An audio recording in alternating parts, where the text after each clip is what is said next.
بسم اللہ الرحمن الرحیم۔ تمام دیکھنے اور سننے والوں کو یاسر محمود کا سلام۔ آج میں آپ کے سامنے جو ٹاپک لے کر حاضر ہوا ہوں وہ بڑا یونیک اور بڑا امپورٹنٹ ٹاپک ہے، اور بیسیکلی یہ ایک انڈسٹری ہے جس کا نام ہیلتھ کیئر انڈسٹری، اور اس کے اندر میں میڈیکل بلنگ کے حوالے سے کچھ باتیں آپ کے ساتھ شیئر کروں گا، کچھ انفارمیشن آپ کے ساتھ شیئر کروں گا۔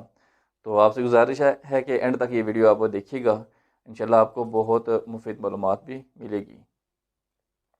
تو بزنس آف میڈیسن جو ہے، یہ جو ہے اس کا مختلف مراحل سے گزرنا، اور پھر اس کے اندر پھر ریپڈلی چینجز کا ہونا، اور پھر آئے دن نئی نئی چیزیں سامنے آنا، اور پھر ان کے متعلق قوانین بنانا، یہ عام سی بات ہے۔ تو آج میں آپ کے سامنے جس میڈیکل بلنگ کے اندر جس کنٹری کی آپ کے ساتھ شیئر کروں گا وہ ہے U S health care system, اور اس کے اندر کیسے ان کا سسٹم کام کرتا ہے، اور ان کی بلنگ کیسے ہوتی ہے، اور وہ کیسے اپنی چیزوں کو لے کے چلتے ہیں، اس کے بارے میں آپ کو بتاؤں گا۔ چونکہ میرا بھی بیک گراؤنڈ اور میری بھی جو پروفیشنل لائف ہے اسی کے اندر گزر رہی ہے، تو اس والے سے جو انفارمیشن میرے پاس ہوگی وہ میں آپ کے سامنے رکھتا ہوں میں۔ تو اس انڈسٹری میں بالخصوص جو ڈاکٹرز اور ہاسپٹلز وغیرہ ہوتے ہیں ان کے لیے ایک مخصوص ٹرم یوز کی جاتی ہے جس کو بولتے ہیں ہیلتھ کیئر پرووائڈرز۔ تو بیسیکلی یہ جو لوگ ہوتے ہیں ان کے اوپر گورنمنٹ اور انشورنس کی طرف سے مختلف قوانین لاگو ہوتے ہیں، جو اس قوانین کے اندر رہ کر کام کر رہے ہوتے ہیں۔ مثلاً ان کے اوپر یہ ہوتا ہے کہ آپ نے جو پیشنٹ ہوتے ہیں ان کی جو ڈاکومنٹیشن ہوتی ہے اس کو کیسے رکھنا ہے، کیسے استعمال کرنا ہے، اس کے اوپر پورے قوانین ہوتے ہیں۔ اور اسی طرح ان جو ڈاکٹر یا پرووائڈر جو ہیں وہ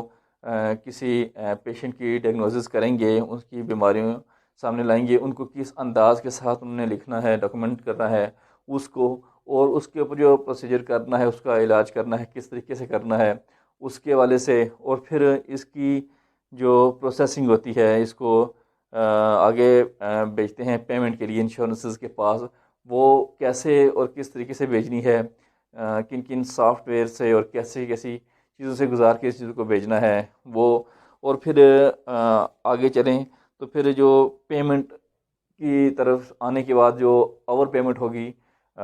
جس کے بھی اینڈ پہ ہوتی ہوگی اس کو ریفنڈ کیسے کرنا ہے۔ تو یہ ساری چیزیں کیونکہ کافی کمپلیکیٹڈ ہوتی ہیں، تو اس کے لیے بڑی باریک بینی اور بڑی ہے نا وہ کہہ سکتے ہیں کہ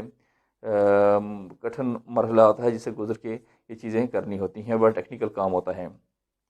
لیکن اگر اس کو اسموتھلی کیا جائے اور سیکھ کے اور سمجھ کے کیا جائے تو یہ کافی آسان بھی ہے، اتنا مشکل بھی نہیں ہے یہ چیزیں۔ تو یہاں سے میں ایک بات آپ کے ساتھ شیئر کروں کہ بیسیکلی 1940s کے اندر نا 1940 تک امریکہ کے اندر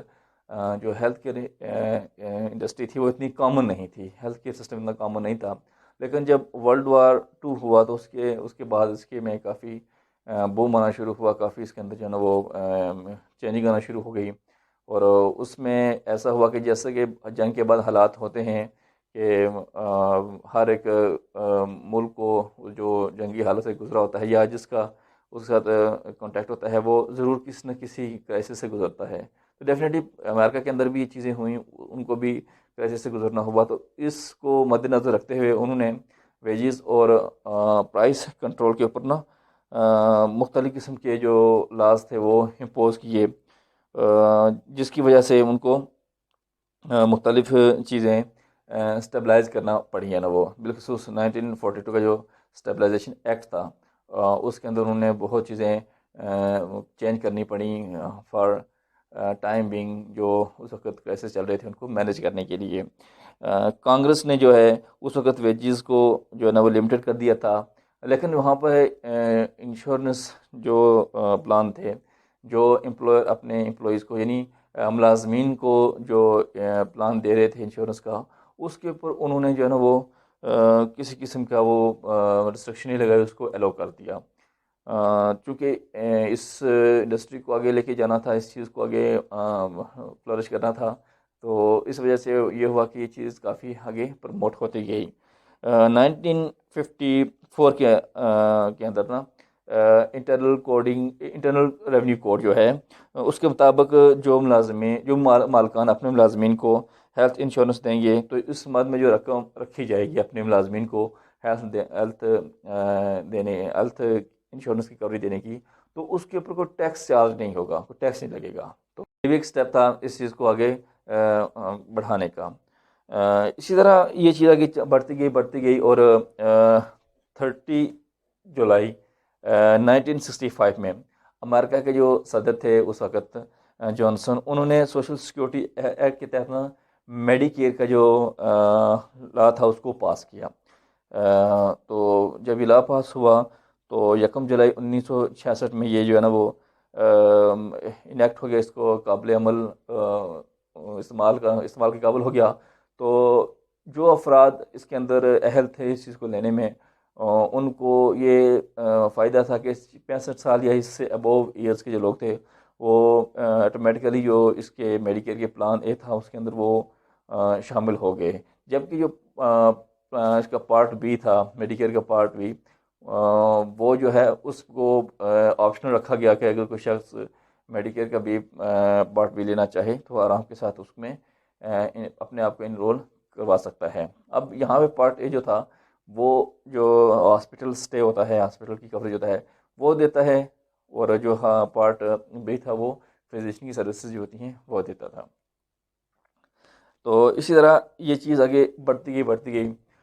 تو 1970 کے اندر جو ہے نا وہ HMO plan, health maintenance organisation, یہ ایک پلان آیا. تو اس پلان کے بعد 1973 میں the health maintenance organization act پیش کیا گیا. تو صدر جو نیکسن تھا اس نے ہیلتھ کیئر کاسٹ کو کنٹرول کرنے کے لیے یہ جو ایکٹ دیا تھا. تو اس نے HMO کو ایکسپینڈ اور اسٹیبلش کرنے کے لیے $375 ملین جو ہے نا منظور کیے اس HMO پلان کو پروموٹ کرنے کے لیے. تو اس ایکٹ کے آنے کے بعد نا جو ہیلتھ کیئر انڈسٹری کے اندر ایک اس وقت کے لحاظ سے جو ہیلتھ انشورنسز پلان جو تھے وہ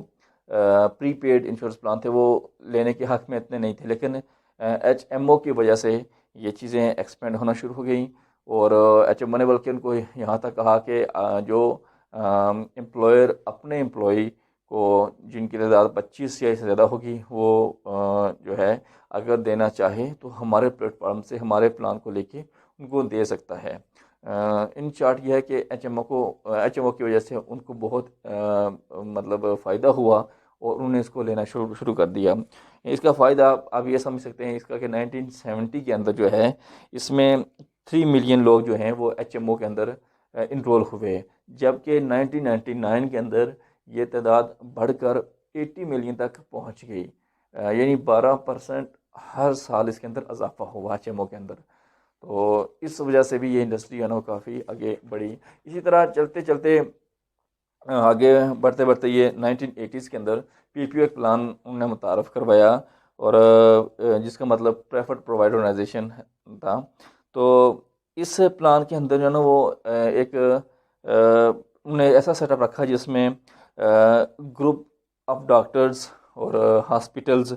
اور ادر ہیلتھ کیئر پرووائڈرز تھے، یہ آپس میں مل کے ایک نیٹ ورک بنا کر ایک انشورنس کے ساتھ ایک پری ڈٹرمنٹ جو فیس ہوتی ہے اس کے اوپر نیگوشیٹ کرتے ہیں، اور پھر آپس میں جب ایک ایگریڈ اماؤنٹ ہوتی ہے یا فیس ہوتی ہے اس کے اوپر یہ سروسز دیتے ہیں. اب جب یہ PPO پلان آیا تو اس کے اندر یہ فائدہ ہو گیا پیشنٹس کو کہ یہاں پہ ان کو جو ایک PCP یعنی پرائمری کیئر فزیشین کی جو ریسٹرکشن تھی وہ ان کو ختم ہو گئی. یعنی وہ ڈائریکٹ اسپیشلسٹ کے پاس اگر جانا چاہیں تو وداؤٹ اینی PCP وہ اسپیشلسٹ کے پاس جا سکتے تھے، جبکہ HMO کے اندر یہ چیز ہے کہ جب تک آپ PCP کی ریفرل نہیں لیں گے تب تک آپ جو ہے نا وہ کسی بھی اسپیشلسٹ کے پاس نہیں جا سکتے. تو یہ تھوڑا سا ایک بیک گراؤنڈ تھا ہیلتھ کیئر انڈسٹری کا، US ہیلتھ کیئر انڈسٹری کا، جو میں نے آپ کے سامنے آج شیئر کیا. انشاءاللہ آنے والے وقت کے اندر اور آنے والی چند ویڈیوز کے اندر میں اس چیز کو اور بھی زیادہ اور اس انڈسٹری کو اور بھی زیادہ آپ کے سامنے ایکسپلور کروں گا، شیئر کروں گا آپ لوگوں کے ساتھ انفارمیشن. تو آپ سے یہ گزارش ہے کہ آپ ان کو دیکھیے ویڈیوز کو اور اپنی جو قیمتی رائے ہے اس سے بھی آگاہ کیجیے گا. انشاءاللہ میں آپ کو زیادہ سے زیادہ جو انفارمیشن میرے پاس ہوگی وہ میں آپ کے ساتھ شیئر کروں گا، اور بہت کچھ ہمیں سیکھنے کو ہمیں ملے گا۔ اللہ تعالیٰ سے دعا ہے کہ یہ جو میں نے آپ کے سامنے شیئر کیا ہے یہ آپ تک صحیح معنوں میں پہنچ جائے، اور نہ صرف ویڈیو کو آپ خود دیکھیں بلکہ اس کو آگے دوسروں تک بھی پہنچائیں۔ اللہ تعالیٰ ہم سب کا حامی و ناصر ہو۔ اپنی دعا میں یاد رکھیے گا۔ اللہ حافظ۔